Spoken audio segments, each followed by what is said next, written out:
Коми, благодаря национальному проекту «Безопасные и качественные дороги», в этом году будет отремонтировано свыше 51 километра автодорог.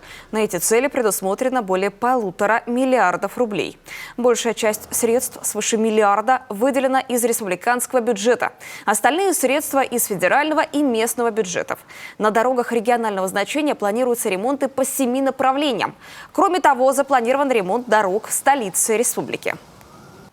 Уже сейчас начались работы на улицах Крутая, Ломоносова, Лесозаводская и на подъезде к кладбищу Верхничев.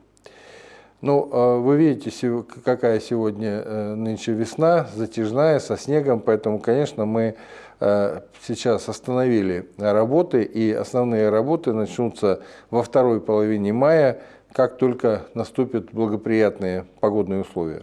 В общей сложности по национальному проекту «Безопасные и качественные дороги» будет отремонтировано более 51 километра дорожного покрытия.